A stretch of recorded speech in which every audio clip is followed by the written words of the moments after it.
Holy shit. I'm pretty damn hungry then, huh?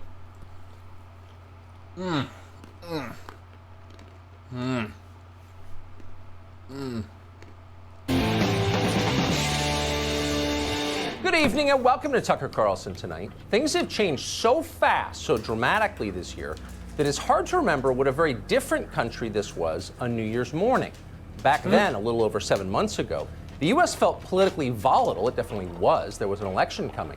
But it still felt fundamentally American. There was no mistaking this country for any other country. We weren't Mexico or Luxembourg or Burundi.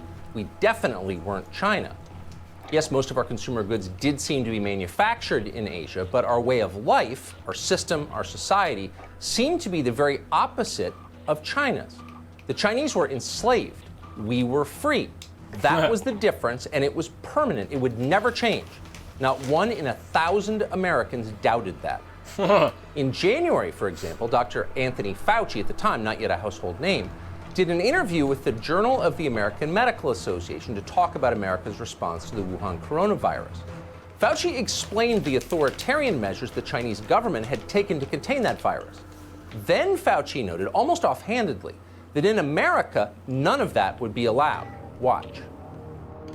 They've not only shut out the traffic out of Wuhan, planes, trucks, buses, ferries, rail, but they've done it to a number of the surrounding cities. So rather than say historically it doesn't do much good, which is true, I think it's important to wait and see that maybe the Chinese, because of the state of their society, that they're able to do that. I mean, as you well know, there's no chance in the world that we could do that to Chicago or to New York or to San Francisco. As you well know, there is no chance in the world that we could do that to Chicago or to New York or to San Francisco. That's what Fauci said. Note his use of the...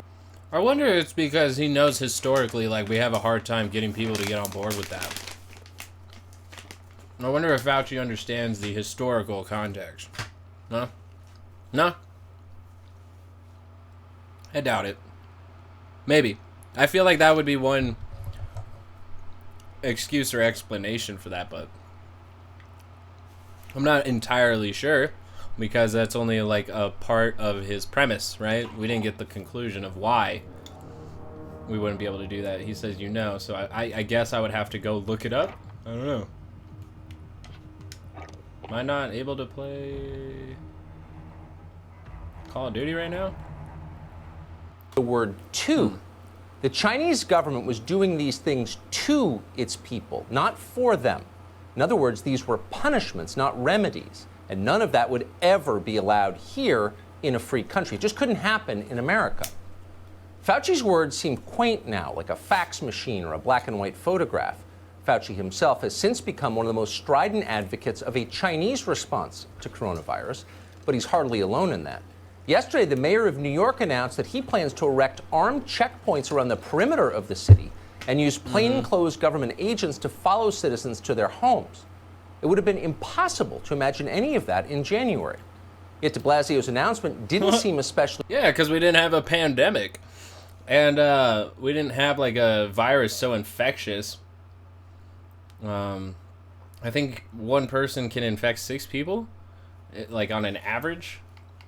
There's a lot of, information that, old Tucky here is just leaving out, graciously, ever so graciously, because he cares about us, because he wants us to be well informed and, on top of our game, bro. He wants us on top of our game.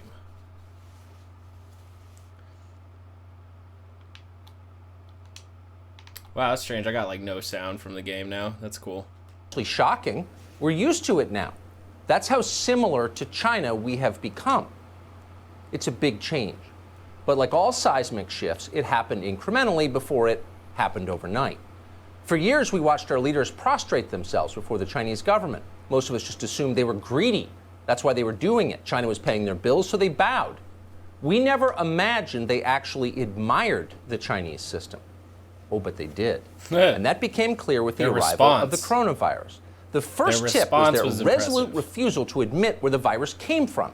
Our When response was strong abysmal evidence because emerged it from was like, Chinese let the free scientists market figure that the it out. disease originated in a lab in Wuhan, our leaders immediately and adamantly. Nope.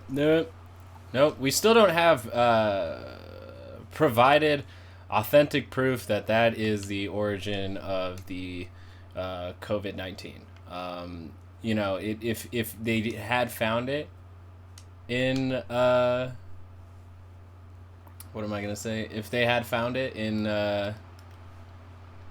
Jesus Christ, in a lab, it's very likely that it was still had come from samples of the animals in the area. So, good lie. Good job.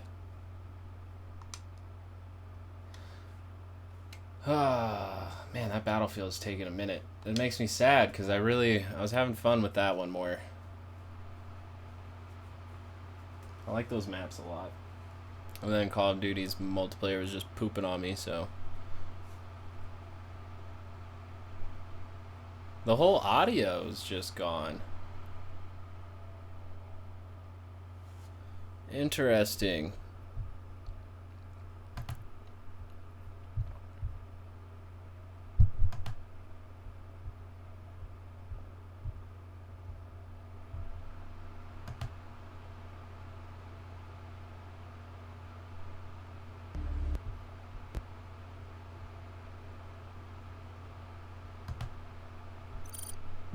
Nice. Yeah.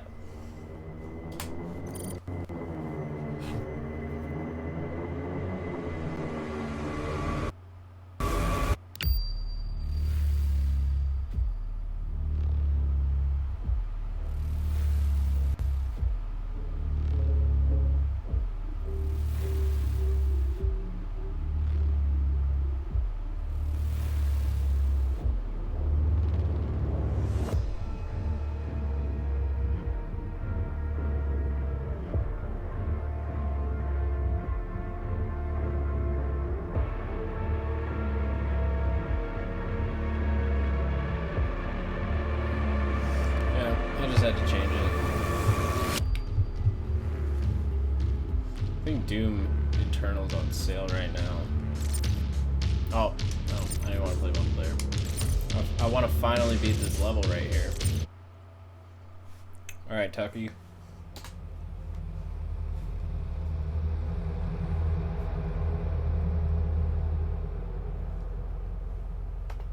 Dismissed it as a conspiracy theory. They didn't want to know more. Their first instinct was to defend China. They didn't want the Chinese system discredited. That seemed confusing, but we soon learned why.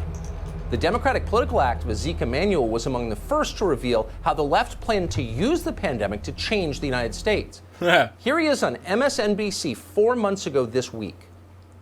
Realistically, COVID-19 will be here for the next 18 months or more. We will not be able to return to normalcy until we find a vaccine or effective medications. Is all that economic pain worth trying to stop COVID-19? The truth is, we have no choice. Oh, the truth is we have no choice. Except in a democracy, we always have a choice. That's why it's different from an autocracy. In a democracy, on the big questions, the public gets to decide what the public wants. The people rule. That's the whole point of the American system. But the left had no plans to let the public decide anything.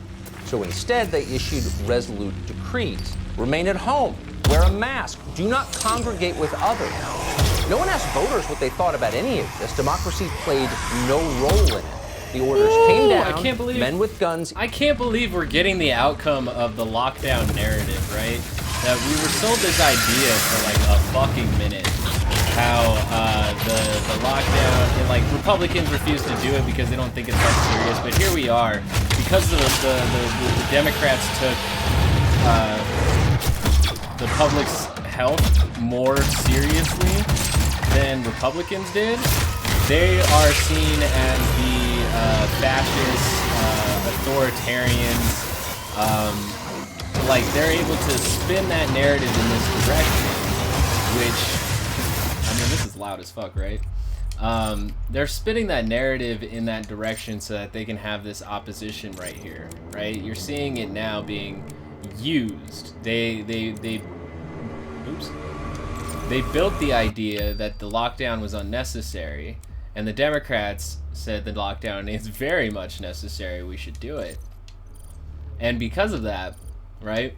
Because of that, now they're the tyrannical ones. Now they're the ones who side with China and are pursuing the rhetoric of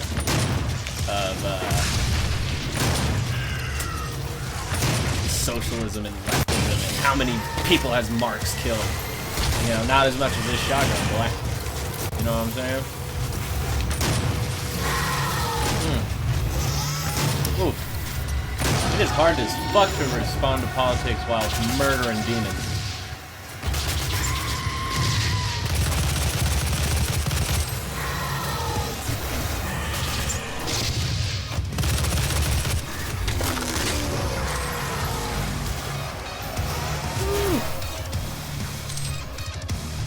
Enforce the orders, the government used sophisticated technology to track down anyone who disobeyed them, just like in China. Here's Los Angeles Mayor Eric Garcetti. See? But it was a necessary mandate because people weren't going to take it seriously. Just like back in 1918, they had to do the same thing because otherwise people would not do it. It's mandating. Mandating is the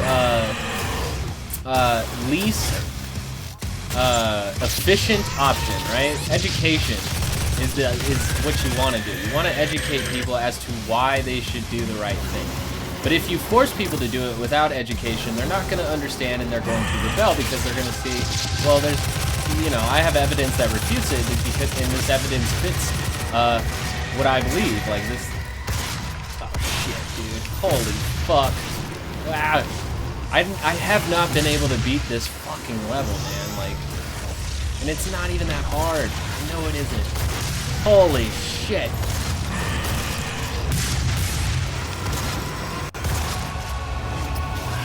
I hate this fucking level. God damn it, bro. Man, this might have been a real bad idea trying to respond to Tucker Carlson while this fucking level, bro.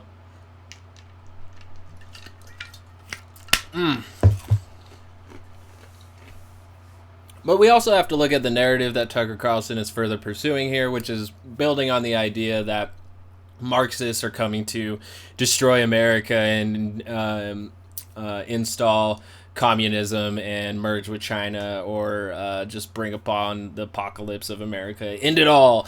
You know, and I do see that in the left, a lot of ideas of, you know, burning the whole thing down so a phoenix may rise out of the ashes. That is the extremist position, I would say. The more moderate position is the social democrat position, where they think that, or the now democratic social position, where they use legislation and moving the Overton window of politics further to the left so that these ideas are more acceptable and then we can pursue them harder in the future. But with the whole opposition system that we have, we are seriously dragging our feet of clay. Like, this shit is moving so fucking slow just because of how far right the right party is. Like, and we're talking in horseshoe theory here always, but like, they're in the conservative section, so there's their certain agenda beliefs that they're always pushing in, especially in their identity politics. There's always identity politics no matter which side you're picking. The Democrats seem to put forward more protections, it seems, for certain communities. You know, they take steps at doing it, you know, things that the Republicans can't necessarily fight too hard, and also doesn't upset moderates. But the right is so stubborn and far to their agenda that has different, by tearing away protections, or even just making it even more difficult with further bureaucracy that make things more difficult and makes it harder to validate and accept other kinds of people. Both sides play identity politics, and both sides are guilty of hitting extremes of others' positions. But the right wings is always pulling it back always pulling it back to traditionalism and this is the way things are, or this is the way things have been. So that's why pinning the radical change, which is a extreme minority position in America right now. The other progressives are much more patient and slow moving and is, I don't want to say pragmatic because I feel like they don't see the same dangers in this slow movement that the radicals do. But there is just this massive divide that the right wing is very good at exploiting in their group and also expanding it further in moderate groups, because moderate groups don't really want to leave capitalism, or at least the way capitalism right now. They want to regulate it and reform it, but they're not interested in actually replacing it with any new kind of systems that may entail failure, trying to experiment. But we have our own failures. But I went on a huge tangent, one so large that I'm not sure that the position I'm taking is clear anymore, so I might have to just let go of it and try to beat these demons right here. But I just know Tucker Carlson took a mischaracterization and is trying to move left politics, what Americans consider left politics, into a further left sphere that allows him to boogeyman his audience and others into being completely anti-Marxist. I mean, we're seeing a Red Scare 3, so I wouldn't be surprised if World War 3 is around the corner too, since we're just, recycling the hits, coming back around full circle. But yeah, I think what's always important is looking at the narrative. What exactly is it, the story that they're building, and what the response can come out of that. But the narrative is always more important to understand than the actual little events. The story they're building around the events is more important because that steers the direction of legislation. Because if you listen to the, what were those things that they had recently? With Attorney General Barr. My brain is farting so hard, but the hearings. Republicans and Democrats both had them. Like, the Republicans had one, I think they had one with Kathy Yates, I think her name is, with the intelligence and the whole FBI Steele dossier. And then there was the Facebook, Amazon, Google, big tech hearings, and then the Democrats had theirs with Attorney General Barr and the whole Portland situation and the whole PACT situation. So thinking about that, a lot of the same things you hear either begin on CNN or Fox News, or they actually begin on some article on social media from New York Times, The Hill, The Guardian. The narratives are they're built in through the media, and then they are justified in the legislative branch. And also, I mean, that's the thing that our president has utilized the most, and he uses it directly through his Twitter account and his mentions and things that are talked about him and around him. So that was a very long tangent to get into, because it's just like there's so many complex nuances to understanding propaganda that you have to kind of look outside of your own biases to get there. I don't know if my biases were very apparent. I'm sure they are. It seems like I have a very self-centered biases because I'm not for a specific party or ideology. But I think it's worth explaining because pundits never fully explain. Never. It's always, we all know it's all one-sided. We all know it's always one-sided. You ain't gotta lie to me, baby. But, yeah, let's take some more. Marvelously embraced by 99.9% of people. We see it in the traffic data. We see it in the cell phone data. But we're going to hunt down that last 0.1% and say, you got to get inside, you got to cut it out, and you got to distance. Oh, most people obey, but, quote, we're going to hunt down the last 1%. In other words, no dissent of any kind allowed, just like in China. In China, the government loads disobedient citizens into trucks. It's not dissent, though. It is just disobedience. I guess we can characterize it as dissent because they're saying that it is a protest against law or legislation. So, yeah, okay. Fine, you can have it. And carts them away. We have video of that happening. In Los Angeles, they just starve you out. They take away your water and your electricity. These large parties are unsafe and can cost